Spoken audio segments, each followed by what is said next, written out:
Hello everybody, and welcome back to Blended Miniatures. I am your humble host, Tim, and today I decided to do something a little bit different. As some of you may have realized beforehand, my Aurora miniature that I use for Aurora's Guide to Adventure is actually a Heroforge miniature. This is the one that I used just by removing the blade here and replacing it with a pin, because his flute is actually the scabbard that he hides his sword in, and then I just extended that out with a piece of paperclip.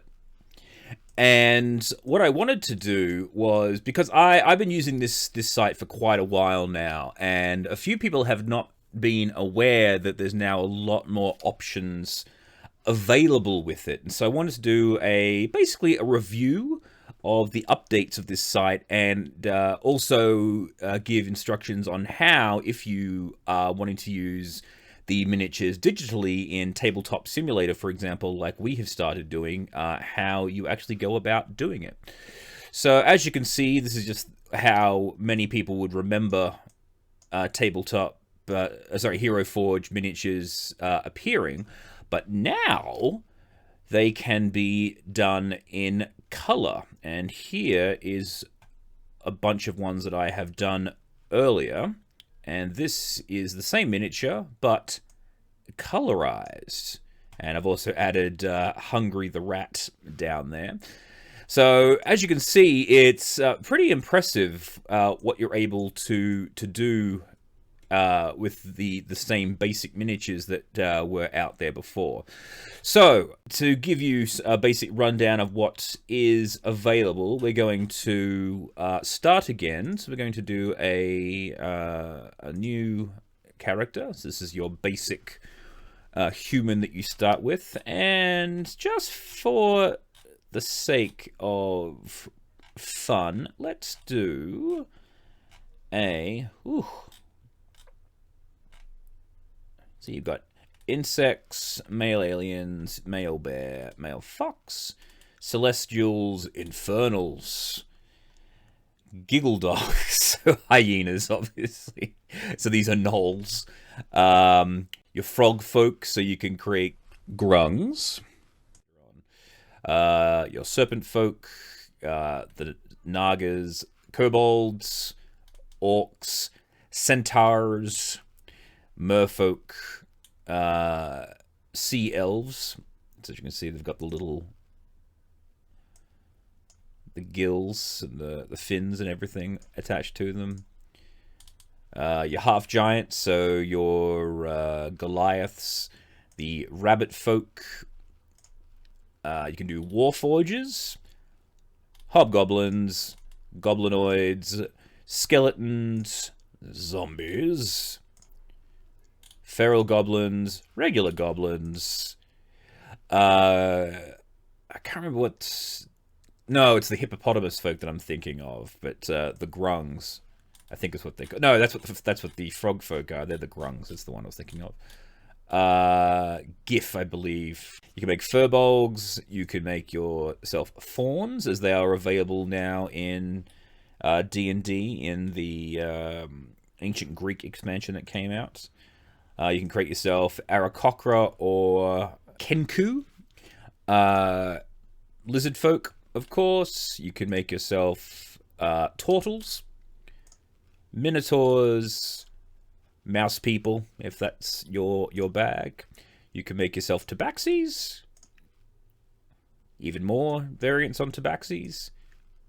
Dragonborn, Tieflings, Halflings, half-orcs, gnomes, elementals, so genasi, dwarves, half-elf, full elves, and of course humans. So the number of species that you can create in this has gone off quite substantially. So just for the sake of seeing how we go, let's make ourselves a Dragonborn character. So it's our basic Dragonborn. You have all your different head variants. So if you choose a non-Dragonborn head, you can use a Dragonborn body and whack a human head onto it if you want to. You can even give him a kobold head. You can give him a snake-like head, depending on what type of variation you want to go with. But let's just go back to where we were. I believe that's where we were.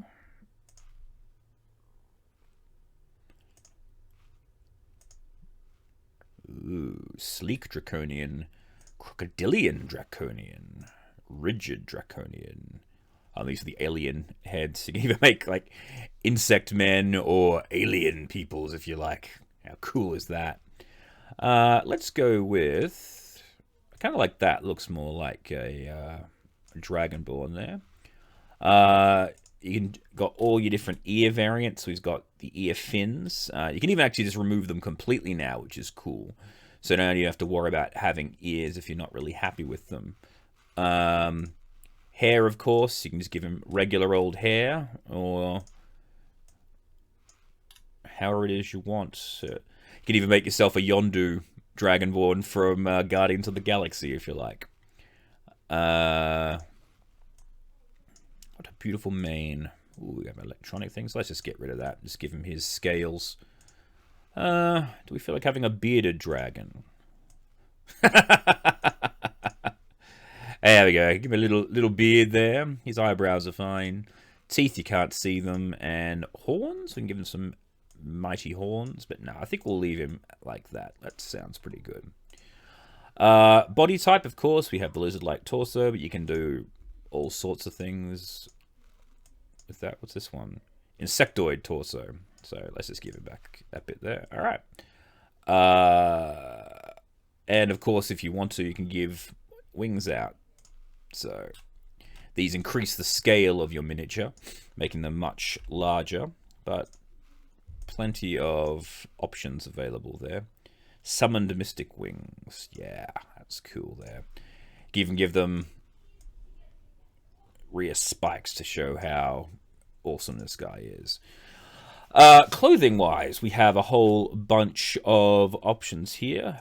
Dragon Knight. Oh, yeah.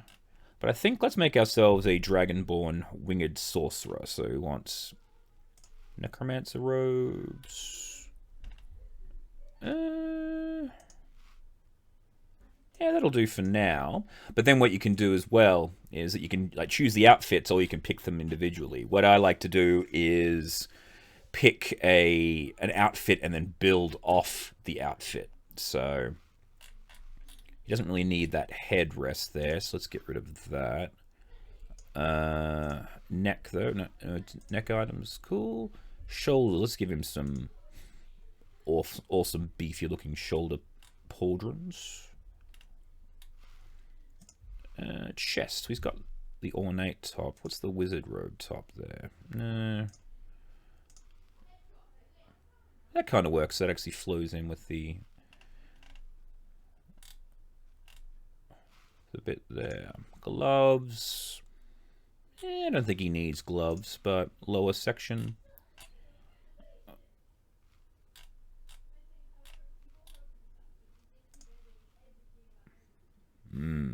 That looks good. And don't worry about these things not fitting correctly, because we can adjust that later on in the posing section. Feet are fine because he's got his hooves there, and Plague Doctor, Skull Mask, Welding Mask. Alright, now for equipment. And as you can see, there's we have lanterns now, ornate lanterns, frostfolk lanterns. We have gems, Western style lanterns, all the weapons. There's even a whole bunch of like heavy weapons and stuff now, so we can give this guy a minigun in one hand. And let's give him a familiar. Let's give him a meerkat familiar in the other hand. This wizard's going to be a badass summoning wizard. On his side, let's give him his satchels and a potion bottle. On his back, no, nothing for the back there. Back items. Let's give him not a polearm. We want a staff for his back. I guess, oh no, they are staves. Here we go. Staves, however you want to do it. A orb staff. There we go. And again, don't worry, we'll fix up the positioning so it's not clipping through that later on. eyes. Let's give him a monocle, because all good wizards have to have monocles. No, not worry about that. Rings. Piercings. Ooh, what we got here? Let's give him a nose piercing. Haha. Yeah, badass.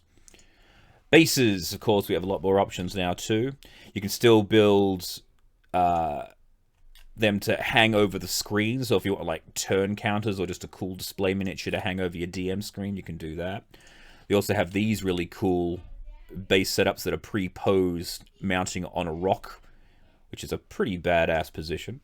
But you can also, if you want now, if you have like the slot bases, you can actually order it in a slot base too, which is actually really, really awesome. But let's just go with, why not? We got Fiendish Stone round base, techno thing. Let's just put him on a regular cobblestone base. All right.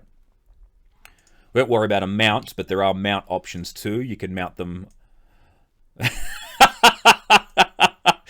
That is a pretty badass guy here, dragon with his wings, wielding a minigun with a meerkat familiar. Hell yeah.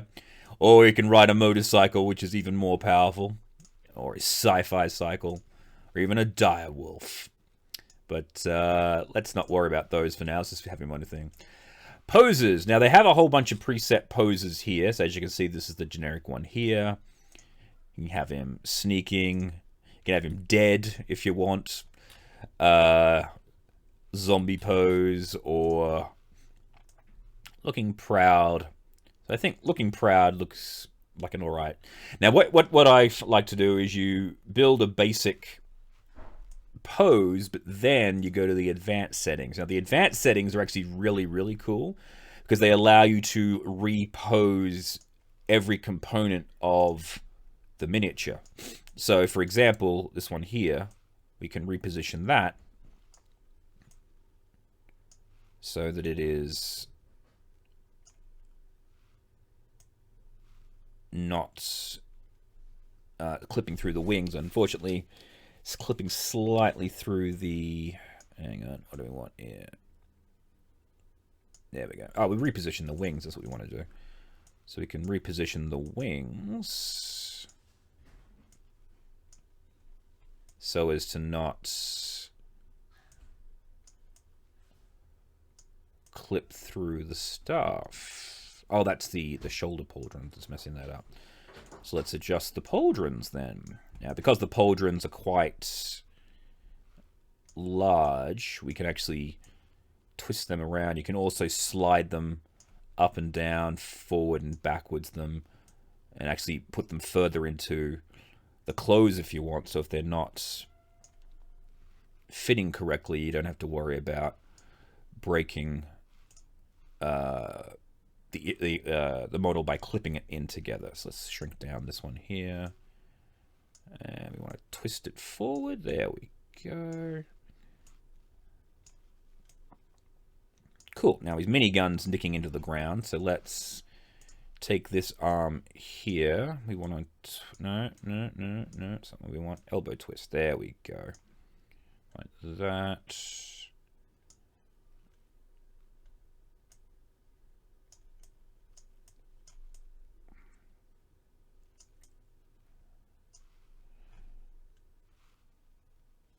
Actually, you know what? Let's get rid of this pauldron here. Clothing, shoulders. You can unlock them. So if you only want one pauldron, you can just have the single pauldron. So there we go. And then we can reposition the wing in the pose so as to be out of the way of the arm there. Now we can see the pole here. Let's twist. No, wrong one. Twist that. There we go. Marvelous. All right. Let's just reposition that as well, because we want to have this sitting on his hip. So, no, wrong arm.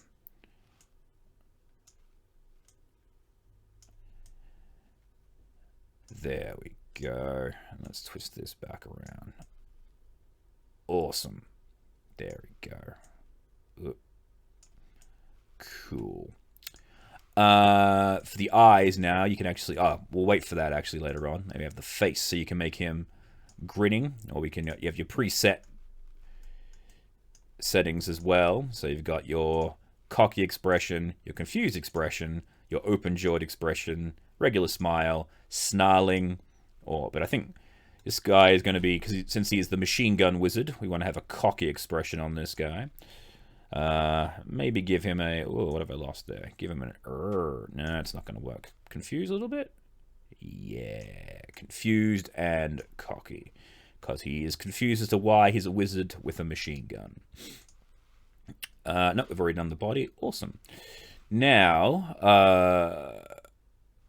with the belt here not quite fitting in, the way you would fix that is with the proportions, if I remember correctly. Measurements. Here we go. So what you can do here, like if you don't want his hips to be quite so beefy in order for the belt to actually match in, you can shrink him or enhance him up and down, but I don't think that's going to make a difference here. Waist. Here we go. No. Belly. No. Oh, okay, it's actually just a very thick belt, so never mind them. All right. So once you've got your pose and everything is happy, now you get to go to the latest feature is the coloring feature. So you can do it all individually if you like, but what I like to do is you have several preset themes. So you pick a theme that you like as a basis and then expand off that. So let's go with... what do we got here? Let's go with this one. All right. And then you can pick the body color as well here, just a basic setup. Let's make this guy a red dragon for now. That's... Now, of course, his wings don't match because of the way we've set up, but what you can do then is you have go to paints. And you have all of these options now, so if we want to change out his skin tone, for example, so we have the fire spirit skin tone. Let's change his wings to match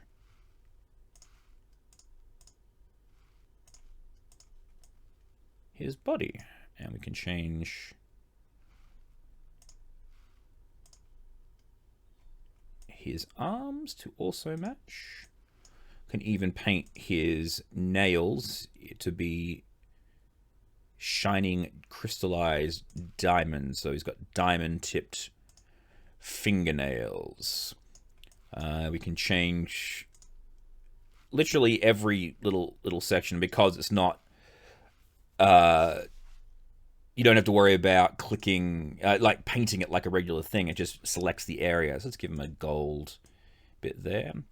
His staff here, let's change get some more gold happening here. Yeah. And we can change the crystal on top. Now, one thing, like if you don't quite like the gem colorings, other things you can do here, you've got like glass. I actually like using the lenses to make it look really, really shiny.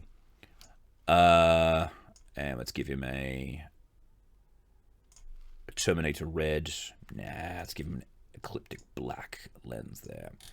As you can see, you have these eyes there. Ooh, we have a dark meerkat here. So let's change his meerkat to have a bit more of a weasel type look to him. All right. And yeah, so as you can see, really it is just limited to however you want these things to be built. You can even change like the base areas too. So say if you wanted to be snowy, you can do that as well. Also, for if you wanted to add bits and pieces on the base, you can actually go items and you can put things like smoke or boom boxes. You can add a dice there if you want to. little tiki statues, fallen bits of people. Yeah, have some autumn leaves happening there. And take a second series of items. Let's add some more autumn leaves. Yeah. If you're doing an underground character, underwater character, for example, you can have like little seahorses floating around. If you're doing like merfolk, dragons. Let's put some pine cones. All right.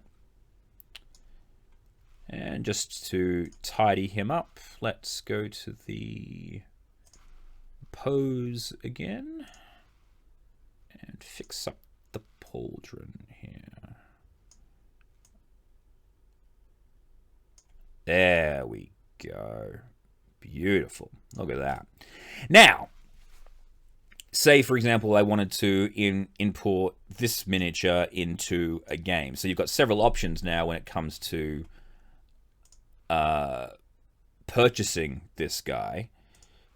All right, so you can do your standard plastic build, your premium plastic, but you can also get them printed now in color, which gives you an absolutely fantastic means of getting your miniatures if you're not very good at painting.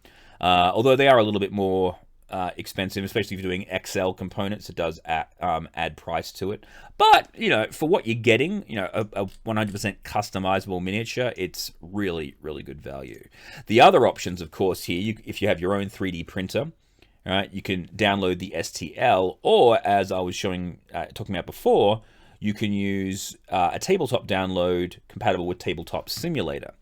So what I will do now, I'm just going to load up something that I've already got the file for. So we have here Knick-Knack from the, hang on, let's save our current character. There we go. All right. So here is Knick-Knack from our current D&D game on Tabletop Simulator. As you can see, that's how he is designed. This character is actually 2 goblins in a coat. So the way that I designed this one was just a very tall, skinny human. I actually removed the hands because the hands don't fit into the bit there, and then changed the positioning of the robes, and then just made big feet. So there's, you get the impression there's a second goblin in there holding up this guy's body.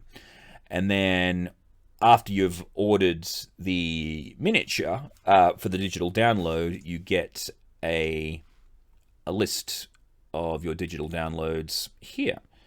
And so once you have your digital download, just do the save thing here. You extract, you have the Knick-Knack Unity 3D file here. Now all you need to do is put this into a specific folder, and one moment, and I will come back and show you how to import this into Tabletop Simulator.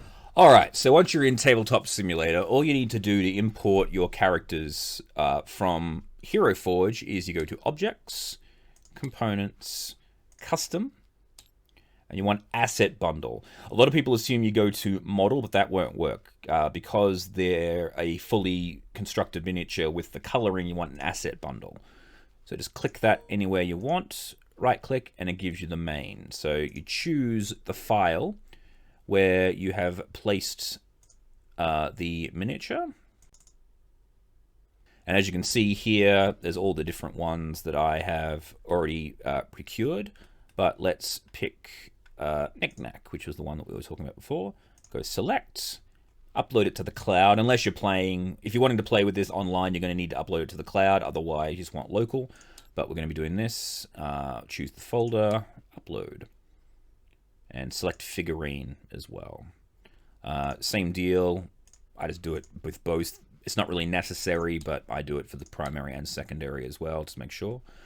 And then once you're done, hit import, and boom. One successfully imported miniature from Tabletop Simulator. And yeah, as you can see, the quality of the prints, it's the files, it's identical to what you would have on the website, and it's actually a really, really good way to get your characters into the game. So yeah, I think it's a really, really good option that they've actually provided. And just for the sake of it, here's a bunch of other ones that I have got for my party so far.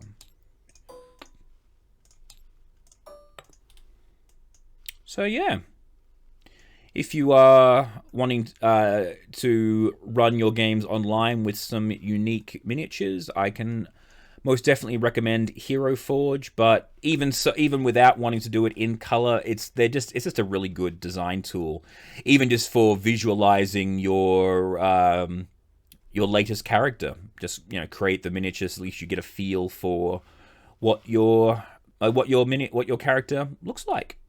So yeah, thank you all for joining me. I hope this has been helpful. Please remember to like and subscribe, and join me next time for more blended miniatures. Bye.